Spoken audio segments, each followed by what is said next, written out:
Assalamualaikum warahmatullahi wabarakatuh. Saya Bintang Risa Putra, izin membacakan pidato. Bapak Ibu, saudara-saudara sekalian, pada hari yang berbahagia ini, izinkan saya mengangkat tema yang telah mengakar dalam sanubari bangsa Indonesia selama beradab-adab. Hirup Dharma Wawayangan Wae, atau dalam bahasa yang lebih akrab, hidup hanya dengan memegang teguh Dharma, ajaran luhur, wawayangan saja. Tidak sekedar bentuk seni, pertunjukan kulit yang digerakkan dengan batang kayu, wayangan adalah cermin kehidupan kitab suci yang dibacakan melalui bayangan layar putih dan pedoman hidup yang tak lekang oleh waktu. Dalam pidato ini, kita akan menjelajahi bagaimana wayangan bukan hanya hiburan, melainkan sistem yang mampu membimbing kita menghadapi tentang zaman modern, dari desa hingga kota, dari generasi ke generasi. Akar sejarah filosofi wawayangan. Wawayangan tidak muncul secara tiba-tiba. Ia adalah hasil perpaduan budaya Hindu sampai Buddha dengan nilai lokal Nusantara yang telah berkembang sejak abad ke-9 Masehi. Menurut catatan sejarah, raja-raja di Jawa kuno menggunakan wayangan sebagai alat pendidikan dan pengaturan tata negara. Misalnya, Raja Hayam Waruk dari Kerajaan Majapahit sering mengadakan pertunjukan wayangan untuk menyampaikan ajaran tentang keadilan dan kesatuan kepada rakyat. Filosofi dasar wayangan tercakup dalam Trihitakarna, hubungan harmonis antara manusia dengan Tuhan, manusia dengan alam, dan manusia dengan sesama, yang menjadi tulang punggung Dharma yang kita bicarakan hari ini. Layar wayangan yang disebut kelir merupakan makna filosof dari diri sendiri. Kelir memisahkan dunia gaib dan dunia nyata. Namun melalui bayangan, keduanya saling memungkinkan kita melihat nilai-nilai abadi di balik kekacauan zaman modern. Dalang sebagai pengantar pertunjukan bukan hanya pemain, melainkan guru penyair dan bahkan hakim yang menyampaikan pesan moral melalui dialog yang penuh makna.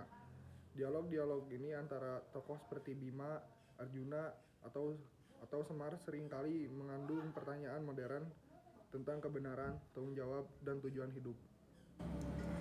Tokoh-tokoh wawayangan sebagai model Dharma. Setiap tokoh wayangan memiliki ciri khas yang mewakili nilai-nilai Dharma tertentu. Mari kita ambil contoh Semar.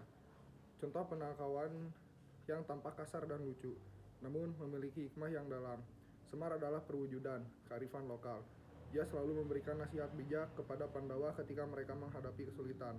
Misalnya, dalam Arjuna Wiwaha, ketika Arjuna merasakan kesulitan untuk menenangkan hati Dewi, Sri Kandi Semar menasihatkannya untuk tidak hanya mengandalkan kekuatan fisik, melainkan juga kebijakan dan rasa hormat. Semar mengajarkan kita bahwa kebaikan tidak selalu terlihat dari penampilan, melainkan dari isi hati dan kemampuan untuk membantu sesama. Selanjutnya, Bima, tokoh yang kuat dan gagah berani. Bima mewakili keberanian dan keteguhan hati dalam menghadapi kejahatan. Dalam Bima Suci, Bima harus melalui berbagai ujian untuk mendapatkan air suci yang dapat menyebabkan orang sembuh yang sakit. Ia tidak menyerah meskipun dihadapi dengan rintangan yang luar biasa besar. Bima mengajarkan kita bahwa Dharma tidak selalu mudah dijalankan.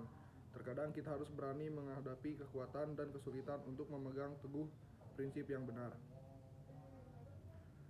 Arjuna, tokoh yang cerdas dan berbudi pekerti luhur. Dalam Bhagavad Gita yang diadaptasi dalam wayangan Jawa, Arjuna merasakan ragu untuk berperang melawan kerabatnya di medan perang Kurukshetra. Kresna sebagai pembimbingnya menasihati bahwa ia harus menjalankan kewajiban sebagai ksatria. Bahkan jika itu sulit, Arjuna mengajarkan kita tentang tanggung jawab dan kesadaran akan tujuan hidup.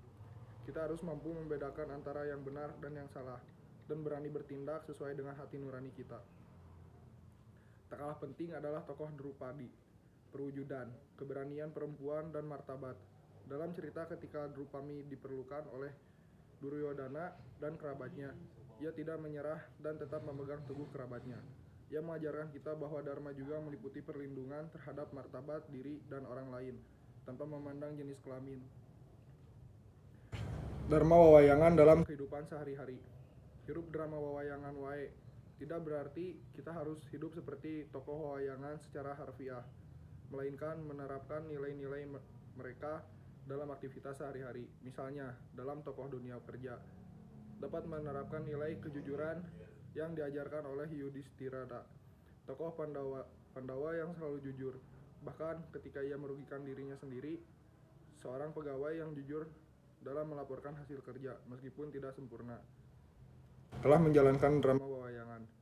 Dalam keluarga, nilai kesetiaan dan rasa hormat kepada orang tua yang diajarkan oleh Pandawa kepada Bhisma dan Dorna dapat diterapkan dengan menghormati kebijaksanaan orang tua, membangun mereka dalam pekerjaan rumah, dan menjaga keharmonisan keluarga di sekolah. Nilai saling membantu yang diajarkan oleh Punakawan, Semar, Gereng, Petruk, Bagong diterapkan dengan membantu teman yang kesulitan dalam pelajaran atau bekerja sama dalam proyek kelompok. Dalam masyarakat, kita dapat menerapkan nilai keadilan yang diajarkan oleh Kresna.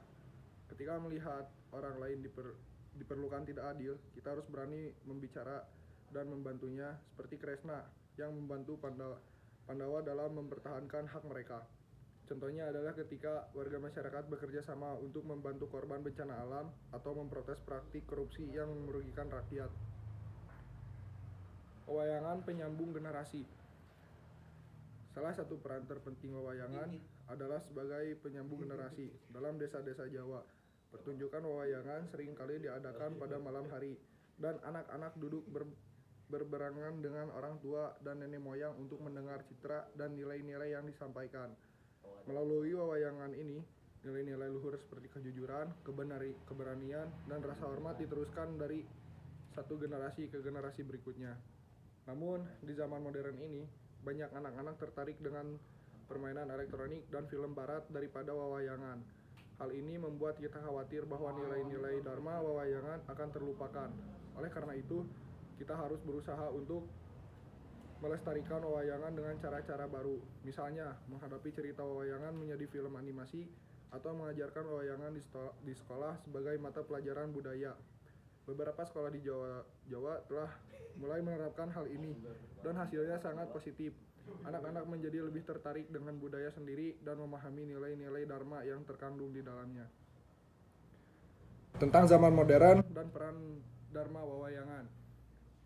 Zaman modern membawa banyak tantangan seperti kemajuan teknologi, persaingan yang ketat, dan perubahan nilai-nilai. Banyak orang merasa kewalahan dan kehilangan arah hidup. Namun, dharma wawayangan dapat menjadi pedoman yang jelas untuk menghadapi tantangan ini. Misalnya, teknologi seperti media sosial dan digunakan untuk menyebarkan nilai-nilai dharma wawayangan, bukan hanya untuk berbagai foto dan video yang tidak berarti. Kita dapat membuat konten tentang cerita wawayangan dan nilai-nilai terkandung di dalamnya. Persaingan yang ketat di dunia kerja sering membuat orang lupa tentang nilai-nilai kebaikan.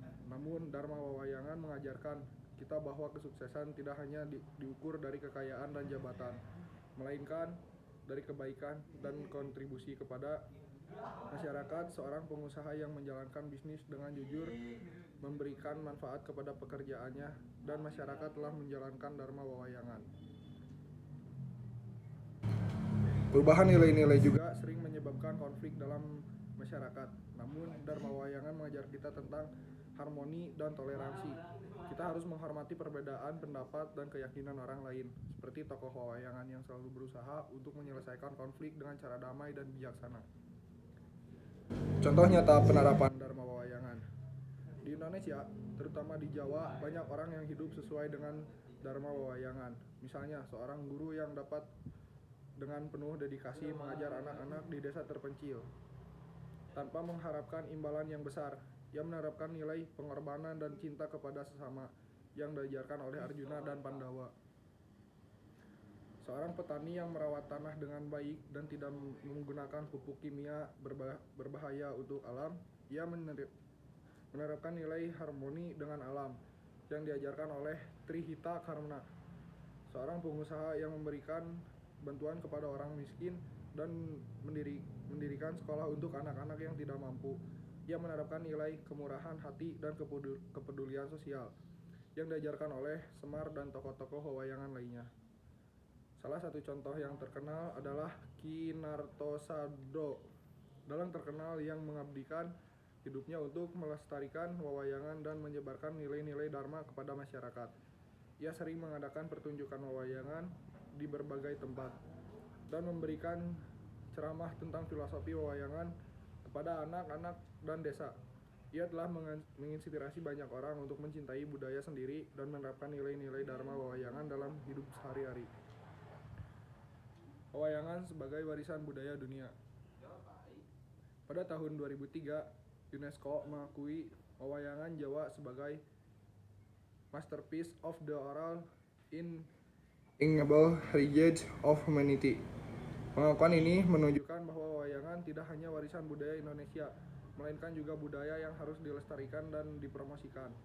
Namun, pengakuan ini juga membawa tanggung jawab besar. Kita harus berusaha untuk melestarikan wewayangan dengan cara yang tepat, tanpa mengubah nilai-nilai luhur yang terkandung di dalamnya. Juga kita harus mempromosikan wewayangan ke seluruh dunia, hingga orang lain dapat memahami dan menghargai keindahan kebijaksanaan budaya Indonesia.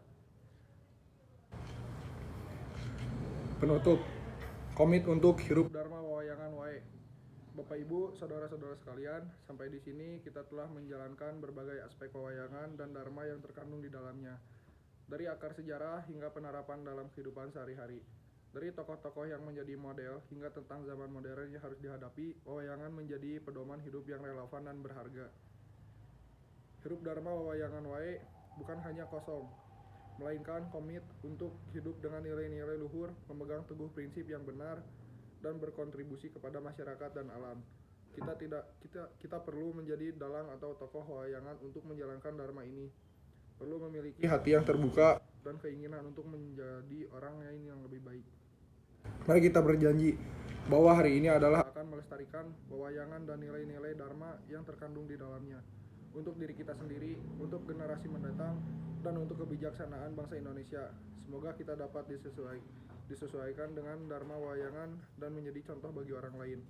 Terima kasih banyak atas perhatiannya. Sekian dari saya. Assalamualaikum warahmatullahi wabarakatuh.